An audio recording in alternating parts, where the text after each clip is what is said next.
Salut les pilotes, dans cette vidéo, je vais vous montrer comment vous lancer dans le projet de la boîte de vitesse SRT. Voilà, ça va pas être très long, mais normalement, du coup, à l'issue de cette vidéo, vous saurez exactement dans quelle direction partir, où trouver les informations. Vous allez voir la doc, elle est très complète. Normalement, elle est très bien faite. Donc, à la fin de cette vidéo, normalement, vous devriez vous dire, OK, je me lance, ça a l'air simple. Alors, donc, a priori, toute la documentation est donc sur cette page et est organisée par ordre chronologique. Et du coup, on commence tout de suite avec la liste de courses, donc qui est sur un tableur ici. Et il y a un deuxième onglet ici en français. Voilà, donc c'est la même chose en français. C'est très détaillé.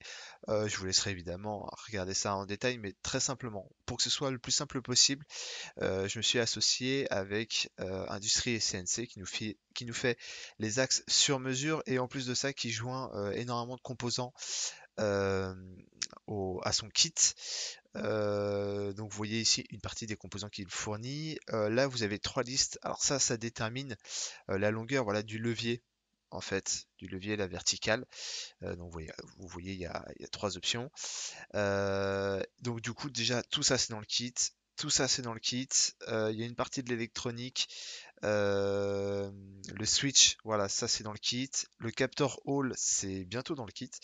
Et les ressorts sont aussi dans le kit. Donc en gros, j'exagère un petit peu, hein, mais en plus du kit, à part un ou deux trucs d'électronique, vous allez surtout avoir beaucoup de visserie. Alors la visserie, je sais que c'est pénible, mais on est un peu obligé, enfin je fais le maximum hein, pour qu'il y en ait le moins possible. Mais voilà, on est quand même obligé d'avoir pas mal de vis différentes. Et là, il faut être assez rigoureux sur le type de vis. Si vous intervertissez par exemple une tête fraisée avec une tête conique, bah il y a de fortes chances pour qu'au montage ça le fasse pas. Voilà, je vous laisse regarder cette liste de courses en détail tranquillement. Et du coup, en parallèle de cette liste de courses, voilà, en général, le kit, il va mettre 2 3 semaines à arriver. Vous pouvez lancer donc les impressions 3D. Alors, les impressions 3D sont disponibles sur cette page pour les contributeurs Patreon. Voilà, vous le téléchargez ici. Et alors, donc, ici, il y a plein de petites infos de réglage d'impression. Alors, simplement, je vais revenir sur l'essentiel. Donc, vous allez vous retrouver avec ça. Donc, évidemment, il y a pas mal de pièces. Et en fait, ce qui se passe, c'est que dans le titre, il y a les paramètres principaux d'impression. Donc là, par exemple, 0,2, 20%, 35 degrés. Ça veut dire finesse de 0,2, 20% de remplissage et 85 degrés pour l'angle de porte-à-faux. Alors, je vous montre à quoi ça correspond. Là, j'ai déjà ouvert, c'est le slider. Alors, je vois ici les infos. Donc, 0,2 en résolution, ça c'est bon. 30% en remplissage, c'est bon. Et alors le 85 degrés, donc ça implique qu'il faut automatiquement mettre des supports. S'il n'y a pas l'information en degrés, ça veut dire qu'il n'y a pas besoin de support. Et le porte-à-faux, en fait, il est optimisé ici. Ça permet de vraiment de mettre des supports que là où il y a besoin. Voilà. Donc voilà pour les impressions 3D. Donc à nouveau, il y a plein d'infos qui sont redites ici. Alors l'assemblage de la boîte, en fait là les deux parties vont un peu ensemble. L'assemblage de la boîte, donc en fait vous avez une playlist sur YouTube avec tout pas à pas. Je vous invite fortement à les faire justement pas à pas, hein, parce que bah, j'en sais rien, si vous voulez faire l'assemblage final avant d'avoir préparé les pièces, ça va pas le faire.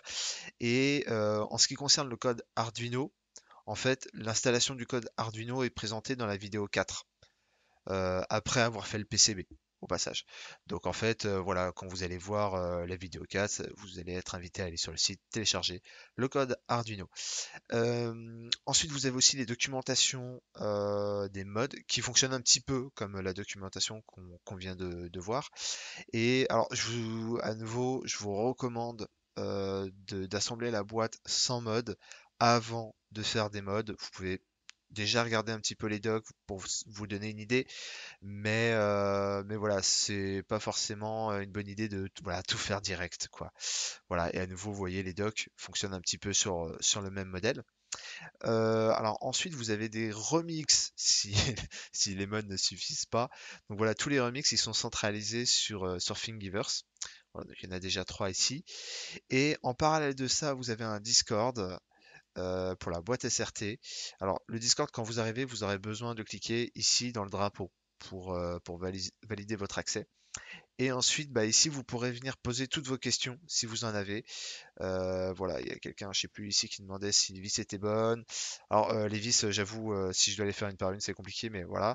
Pareil pour la 3D, est-ce que c'était bon, est-ce que blablabla, blablabla.